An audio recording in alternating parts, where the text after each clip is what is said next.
Yes, Massive and crew, we're back again with another video.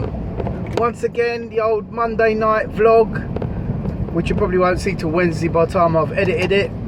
But I thought today we're going to speak about sound cards. What sound card is a good sound card to buy? Now, that's given me a real serious task, yeah. You know, I found that at one stage I had an M Audio Profire 610, and what happened with that, the drivers for that card were non-existent on one of the versions of Mac OS X that they brought out, which was an absolute nightmare for me. And I ended up using some hack drivers, which I wasn't sure whether the sound card was sounding as good as what it should. So I decided to go out into the world and see what sound cards are around. Obviously, since I bought my last sound card, which was I had an EMU one when I did that Science EP. My EMU sound card now was real good. I can't remember the exact model, but it had some sort of Pro Tools chip in it, and that was really good. And I used to use a pair of Sennheiser headphones, which were the HD 202s. Now, they weren't full frequency, yeah, but I used to do all my mixes and stuff along with that EMU card on there, and stuff used to come out all right, to my surprise. Then I bought the Focusrite, a Focusrite sound card, and I used that for a while. Still wasn't quite sure of whether I liked the sound of that. And that's what made me buy the M Audio Profire 610, which is a beautiful sounding card. Now, if you're on a tight budget, yeah, I'd highly recommend you get that sound card. And it's got just about as many ins and outs as you need if you're just connecting it up to your desktop and a bit of speakers. It's got mic inputs and all sorts on there. And it's a great sound card. I think you can pick them up on eBay now for about 80 to 100 quid. And they, you know, it's got 2 Firewire ports, 400 or 800 or something like that, but they're very, very, very, very good. I love the sound of them. Now, at the time, I decided that I wanted to buy another card, so I went out and I got the RME UCX, now, which came highly recommended. It's a very, very, very top-end sound card. But what I found, and also quite a few people said they used it, but what I found with that sound card is that I just wasn't used to that sort of clarity, because that sound card, when you use that sound card, yeah, you can hear stuff in the music, in your samples, that you couldn't even hear before. The clarity is so crystal clear, and it doesn't like polish the sound or make it sound sort of fat in any way possible or anything. It's just a really kind of, for me to go from A to B and go onto that, it's a really bland sound. Now, for weeks and weeks and weeks I was trying to mix on it. I couldn't get a good mix, and because I love to mix in headphones. I've always been a headphones man on those HD 202s. Now, Equinox recommended that I go and get one of the, I think it's BEYER Audios or Dyna Audios or something like that. I'll post the model number up here, and I went and got them. They were kind of nice sound, bass heavy, but I kind of still was struggling to figure out what I was hearing on the headphones. Like the breaks somehow could never sound fat enough and stuff, but it had nice bass. Now, and I think this is because I swapped over from the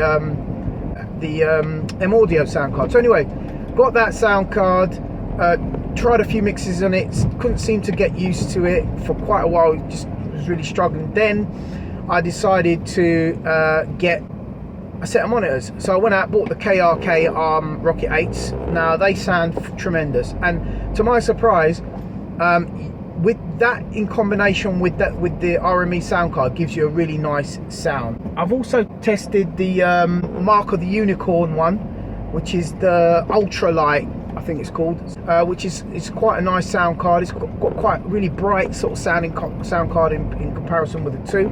I'm going to do a little experiment and do a mix on all three to see which mix comes out better. I'm going to do like a 15-minute mix test. So watch out for that video, because it's coming your way soon. once I get a bit of time.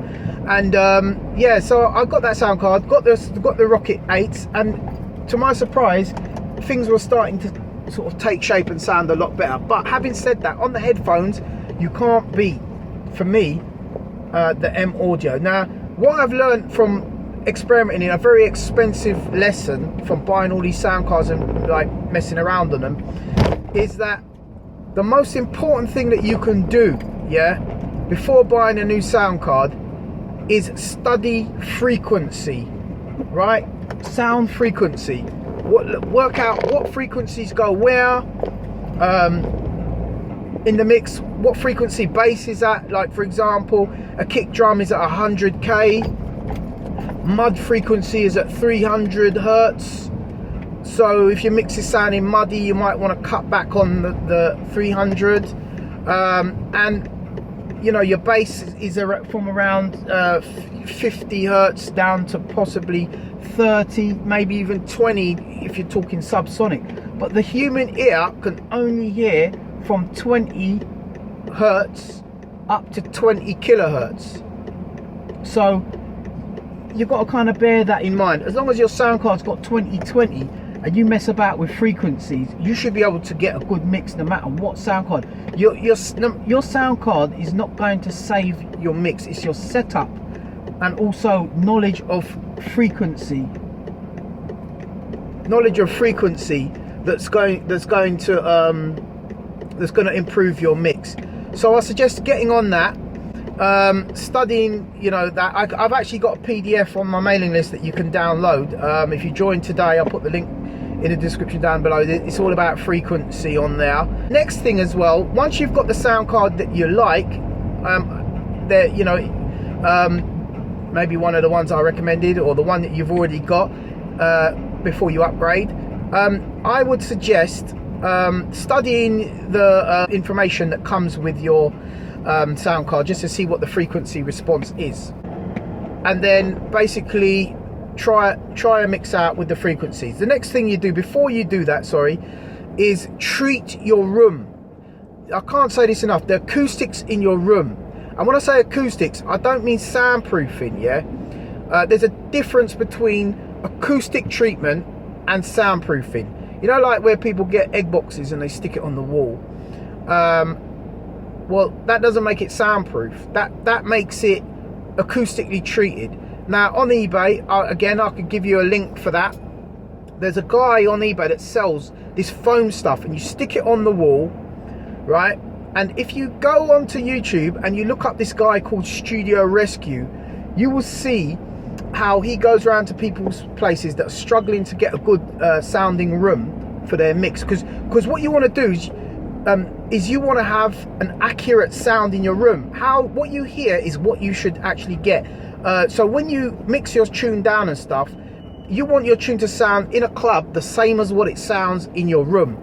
Because sometimes you can get a tune, you can mix it down at home, and if your room is not giving you a true sound, like for example, I could be sitting here, yeah, and my monitors could be here, right? But the sound could be bouncing off one of my walls at the back, coming back to my ear and cancelling out frequency. So I might be thinking, oh, there's not enough bass on my mix, and I'll be turning up my bass on my when I'm mixing at home, and then when I get to a club now, it's too bassy. Not realizing that it's giving me the wrong sound in my room. So you get all these acoustic foams. As I said, this guy on YouTube, Studio Rescue, look him up. It's old school, but he shows people how to fix their room, and he also does this test where to put the acoustic foam. And you buy this acoustic foam, 4 sets of acoustic foam. You've got bass traps, which you put in the corners to stop the bass from telling you a lie. You know, and bouncing back and cancelling out and doing all sorts of madness. You've got the wall pads that you stick on the wall with a bit of hot glue, which is what I've done in my studio. I'll do a little tour of that, yeah. And once you've treated your room with this acoustic foam, it's about 40 quid for a big box of them, right? And once you've treated it, yeah, you will see a big difference in how your mixes will sound in comparison to you know, how they sound at home to how they sound in a club. because it will be more accurate. The next thing to do would be to study the frequencies now, because if your ears, some people are gifted like that, yeah, they can just listen to a song and know whether a break needs more bass, tops, whatever, treble, you know, a bass or a kick drum needs to be louder. Some people are gifted like that, yeah, they can do it, but not everyone's gifted. So you got to go with you got to go as well as being gifted as well as a bonus. And if not, you have to go with the frequencies and stuff, and that does help you to sort your mix out. Yeah, I mean that's pretty much it, guys, for this vlog. Question asked, someone asked about Lenny. Tell us more about Lenny D. Well, Lenny D, man, he's one of the true originators of jungle. To me, you know, the BEYER tune is probably one of the first ever jungle tunes to ever been sort of made. Lenny, back in the day, you know, I've got to big him up. He's always been a guy that I know from back in the day where if I bought a drum machine and it was doing my head in, because back in the day everything was MIDI sequencers and you get these Alesis, whatever it was, drum machine, and the TR-808 and this and that, yeah. And if I'd buy a drum machine and it was doing my head in, I couldn't figure out how to use it, I'd just call Lenny, right? And Lenny would come round and Lenny would suss out that drum machine in 2 minutes, right? Lenny, he's always been on it, right? And one day he came to me and he says, "Oh, B, I'm doing this tune, I'm fusing off a little bit of jazz and a little bit of this and a little bit of that," and next thing you know, boom, BEYER turn up, completely different tune, smashing it, yeah. And that's Lenny, man, that's Lenny. I've got to, like I said, got to big you up, mate.